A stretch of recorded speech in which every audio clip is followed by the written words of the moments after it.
Aliska. In this occasion, we will present our thesis that entitled Consumers' Perception of Food and Beverage presented in English. Before we start our presentation, let me introduce ourselves. My name is Angelica Rossi. My name is Thesis. And my name is Jackson Andre. Now, let us start from the first topic, which is the research background. English is the most widely spoken language worldwide, making it an international language, or we know it as lingua franca. This makes the use of English more modern and appealing, making it widely used in the business industry. In this occasion, we'll discuss cafes in Pontianak that have applied English into their food and beverage menus, particularly their impact on consumer perception. Next is our research questions. We have 4 questions in our thesis, which the first one is, why are cafes menu in Pontianak mostly in English nowadays? Second, what are consumers' perceptions of food and beverage products presented in English?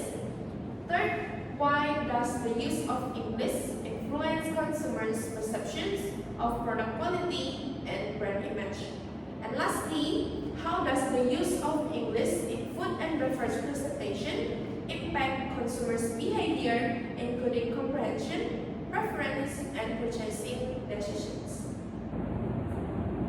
And in the next slide, I'm going to convey about the research purposes. The first one is to identify and analyze the reasons why cafes menus in Pontianak are predominantly presented in English. And the second one is to examine consumers' perceptions of food and beverage products that are presented in English.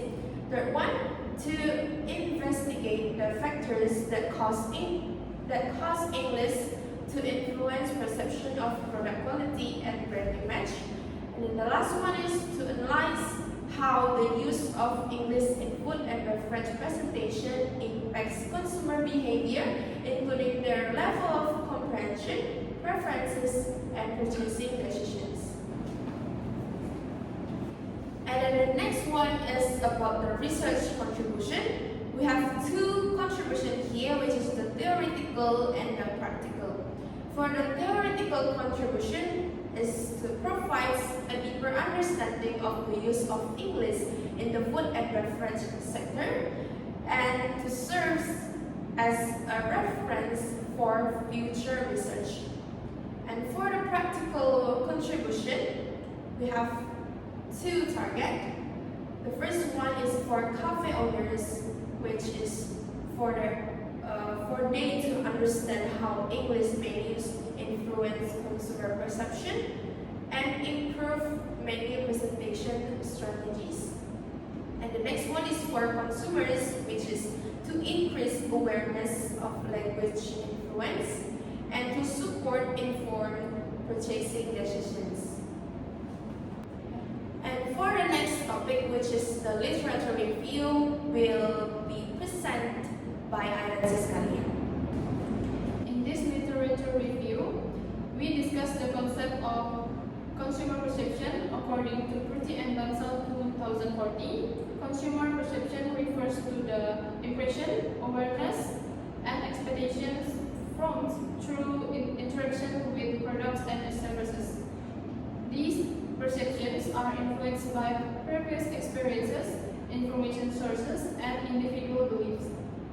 In the context of our research, consumer perception is important because it shapes how customers influence the use of English in food menus. Next is schema theory. This theory explains how people organize and store information in their minds. According to Anderson, 1977, a schema is a mental structure that represents a generic concept and from explanation about how something works. In this study, customers may already have schemas about English, such as associating it with global communication, prestige, and international standards. These schemas influence their expectation toward products and services. This slide highlights English as a global prestige language. English is not only a tool for international communication, but it also symbolizes social status and global standards.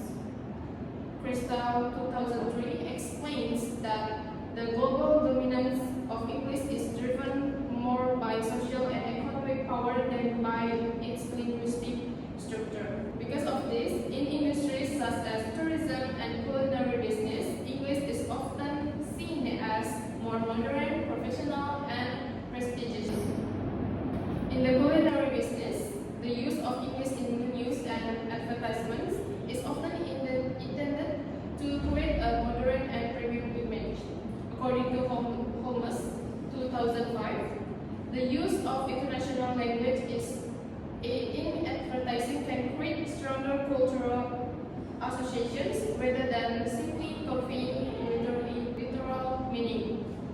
The benefits include building premium branding, attracting customers, and supporting a global market position. However, there are also challenges such as making it difficult for some consumers to understand and creating comprehension gaps if used excessively. For the next slide, will be continued by Jackson. Before conducting our research, we have reviewed some previous studies. Many studies show that people often see English names as more modern and premium. For example, Andini and Santoso found that 65% of respondents associated English names with premium and exclusive image. However, some people had difficulty understanding the meaning. Rating Week 2025 found that English names make products look more attractive and modern. About 37.7% of consumers' interest was influenced by English naming. Lewis and Siriger also found that English signs were associated with professionalism and high-quality service. This study showed that English can influence how people view products and businesses. Therefore, we wanted to explore this topic further. Now, I will explain our research method. For the form of research, we use descriptive qualitative research, and our time of research is from June to July 2026. We take 5 places to do the research, which were placed in Polytechnic Dong Ecuador, Locale Cafe, Zewe Cafe, Narcopica Cafe, and Legrama Cafe. We have do some research with 20 informants, 7 students from Polytechnic Dong Ecuador, and 13 cafe visitors. And our technique, we use the purposive sampling.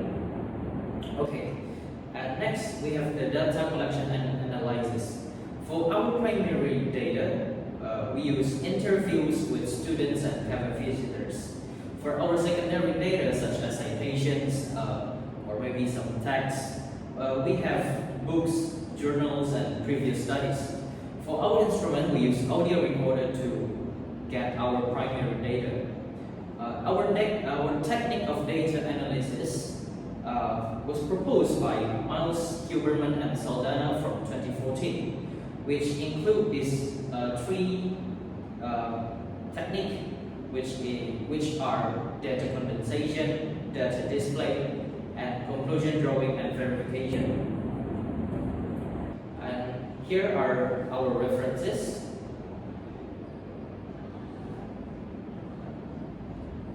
And that's all from us. Thank you.